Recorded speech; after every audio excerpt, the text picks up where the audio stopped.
Vicky, we were talking about him sort of, you know, sounding as if making it clear that he is ready to lead.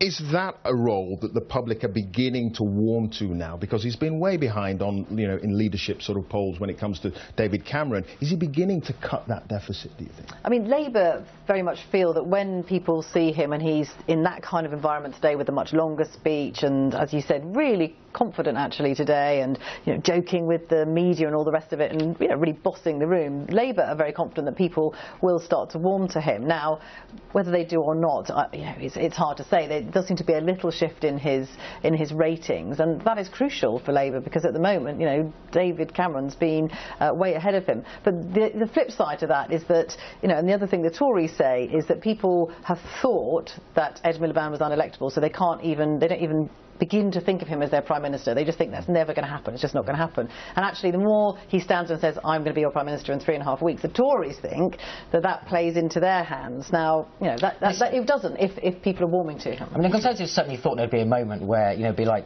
Britain's Got Talent, where Ed would walk on stage and the audience would just bang their buzzers and go, no, you're not. Spin the chair around the other way. Well, and actually that doesn't appear to have happened, but Vicky's absolutely right. It's leaving it very late to try and reconstruct an image of who Ed Miliband is 3 weeks before polling day. Sure. I mean, Emily, very briefly, this whole thing about the NHS and finding that $8 billion that is needed, according to the chief executive of the NHS.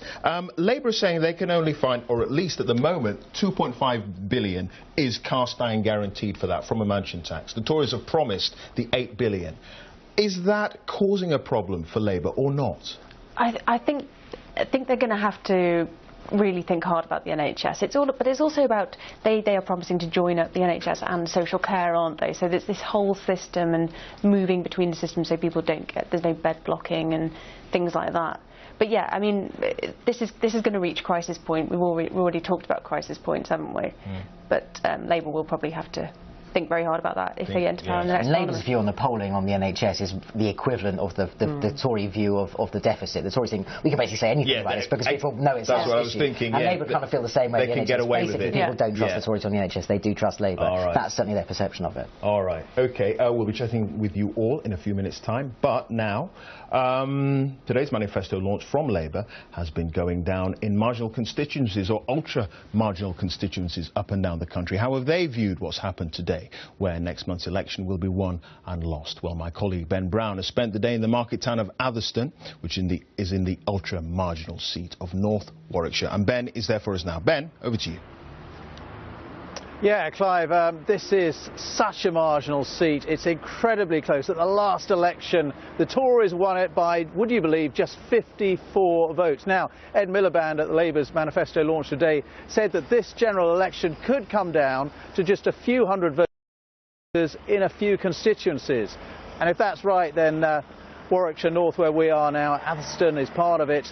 That could be one of those constituencies. Certainly it is Labour's top target. So we've been talking to some of the voters here, see what they think and also what they thought of that manifesto launch today by the Labour Party. Usually I'll go for Labour, to be honest. I think they, I don't know, I think they're just better for the people, working class people, to be honest. And I think if I vote, that's who I'll be going for. I don't know. I think I'm looking at more the minor details in terms of spending, really. And I think some other parties have better offers in terms of what they're proposing in terms of spending for something more relevant for somebody of my age. Well, it remains to be seen, I suppose, like, you know, whether you go for them and trust it or just got to weigh the pros and cons up, really.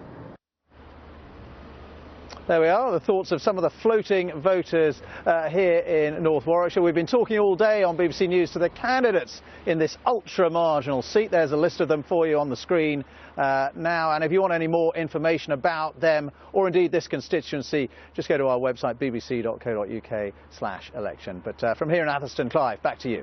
Ben, many thanks for that. Now let's take a look at some of the other campaign stories tonight.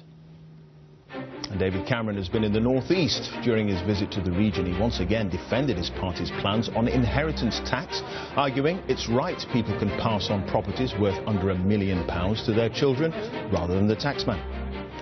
The Green Party has launched its latest national billboard campaign urging people to vote big, vote brave. Party leader Natalie Bennett says they're offering an alternative for those who are fed up with austerity. And the Lib Dems say they want to allow energy customers to suppliers within 24 hours. The party wants to give power back to consumers by making it much quicker for households to change supplier. It could save people up to £200 a year. Now, in what is expected to be a close election, the impact of tactical voting could be hugely significant. Reports in the Scotsman newspaper today claimed an unofficial cross-party alliance was growing to stop former SNP leader Alex Salmond winning in Aberdeenshire. And this is what UKIP's Nigel Farage had to say a little earlier.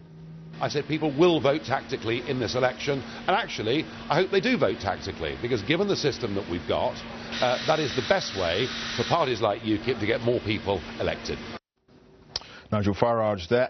Vicky, tactical voting, is that something that we're going to see a lot of, do you think, in this campaign? Yeah, and it's obviously different in different parts of the country. If you think about Nick Clegg in Sheffield, he's going to be relying on Conservatives to switch their vote to him to keep out Labour.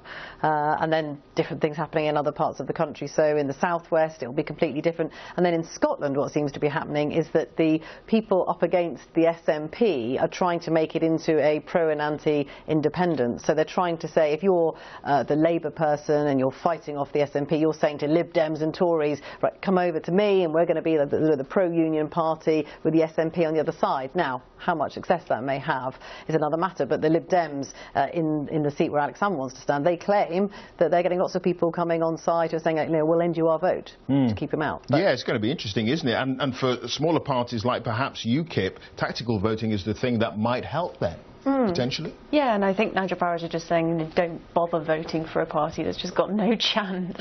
Try and vote for the party that's likely to come second and kind of boot that first person out if you don't want them. Yeah. But on the SNP, I mean, that's a really interesting point. I think a lot of people are voting against that national vote. I visited Danny Alexander's seat recently, and he was exactly the same. He's urging Tory and Labour voters to back him to try and get that SNP candidate to make sure he doesn't cross the line. And this is the thing that's new, actually, because we've always had sort of Labour voters voting Lib Dem if it'll keep the Tories out, and you've had a bit of Tories voting Lib Dem if it'll keep Labour out. But what we haven't really had much before is for example, Labour voters voting Tory, which a lot of them would they sort of have antibodies in their blood that would physically stop them from being crossed. But you know, for example, in Thanet South, there are people who would want to just stop Nigel Farage at all costs, or also in the case of the Scottish Nationalist, if you've actually got tactical voting across the big red-blue dividing line.